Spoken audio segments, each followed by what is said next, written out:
And now, to conclude, I'm approaching the end, back to the third problem that I see: Flüchtlinge, refugees, immigrants, Europe, and so on.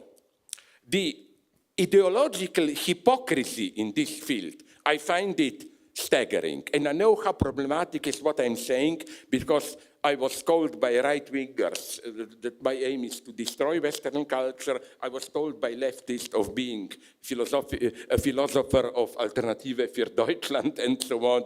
I'm neither. I'm just like you, extremely worried about the rise of rightist populism. And as my friend Robert already emphasized, we should ask here deeper questions. One way to confront this problem is to play the wall game, Donald Trump game. It's mess out there. We are not part of it. So if we feel threatened, let's build walls.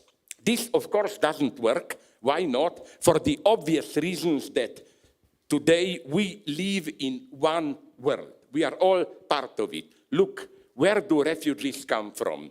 Many of them. Iraq, Syria. This is not their imminent because of inner tensions war. The mega mistake was American attack on Iraq. And it's such a beautiful piece of irony. Did you notice it? That precisely, this was a nice moment of European politics when United States announced their plan to attack Iraq. You remember, this was a moment of glory of West Germany and France nonetheless. With many other West European powers, they opposed it, while the Visegrad post-communist government, they supported it, which is why they were celebrated by Donald Rumsfeld as the new Europe, and so on and so on. But isn't it a beautiful irony that they are now, although they participated in the process which triggered refugees, they are now the main opponents of bringing in refugees and so on and so on. I think the main danger with Flüchtlinge is, again, humanitarianism. No, I'm all for helping them, but this idea of perceiving it as a humanitarian problem. There are refugees there. What do we do? Are we human or not? Do we help them or not? And so on and so on. What's my problem here? That if you act like this, you are destined to lose it. You act against that concept. The first thing to do is to act, I don't like the word preemptively, but to ask ourselves, how do we participate in the processes which create refugees? For example, Saudi Arabia. Saudi Arabia is a key factor in the Syrian war. Saudi Arabia should be isolated or whatever. Or for me, for example, this is for me a mega scandal. There are many refugees in Middle East, Arab and other countries, but only in the poor countries.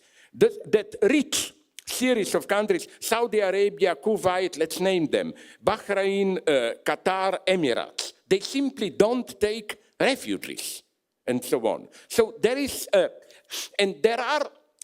this would be one problem. For me, the other solution, this leftist humanitarian one, we are guilty Europeans, so let's just open the borders, everybody can come in, and so on and so on. Thanks. Then you will have in 20 years all Europe in the hands of populists, and then they will be doing what all Marxists always like to do. The best Marxist books are always reports on the failure, very convincing books on why things went wrong, why Hitler had to win in Germany, why Stalin had to win in Soviet Union, and so on and so on.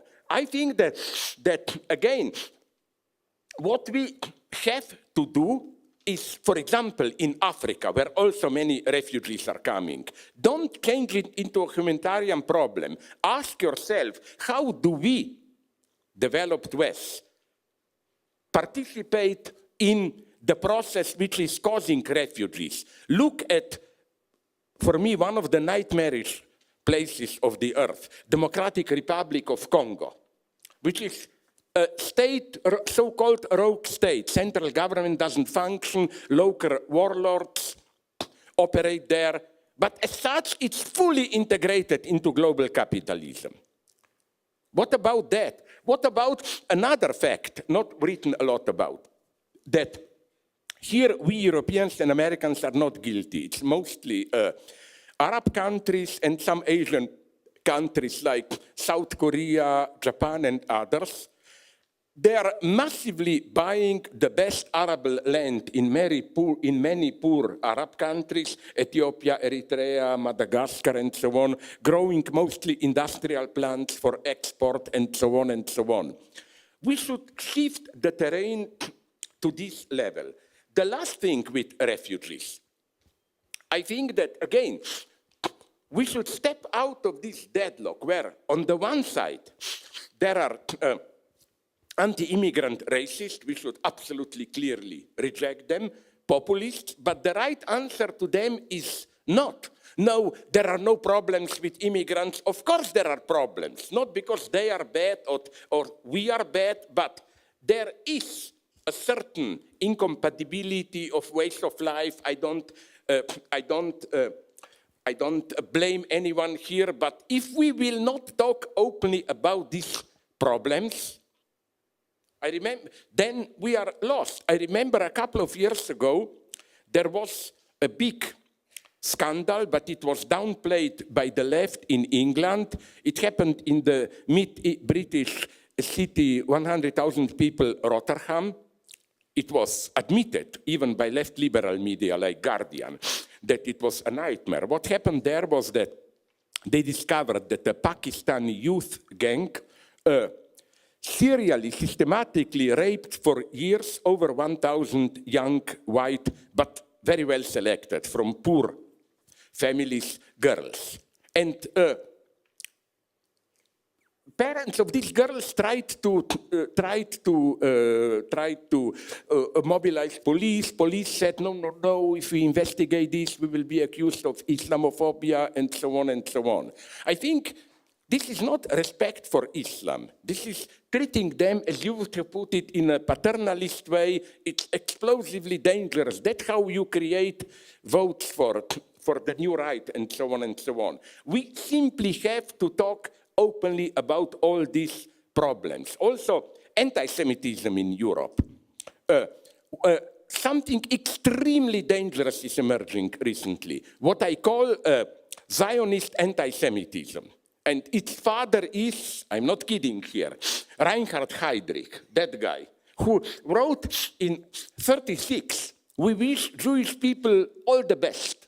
You find the quote in 2-3 times in my books. But not here. Go to Palestine, we will support you there, just not here. Let's not mix. And that's the formula of all today's right-wingers. Breivik, the Norwegian guy who killed 80 young socialists, he wrote in his manifesto, Jews, we should absolutely support them there as a wall against Islamists, but we don't need them here. And unfortunately, the Israeli government is playing these games. I remember when half a year ago, Netanyahu called to French Jews to come to Israel, because there is anti-Semitism in France.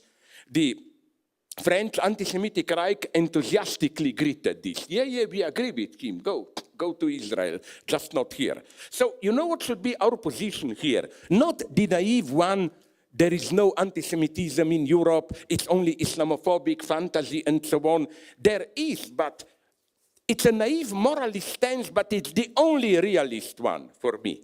It's that the fight against anti-Semitism here and the fight against what Israel is doing on the West Bank are two sides of exactly the same struggle.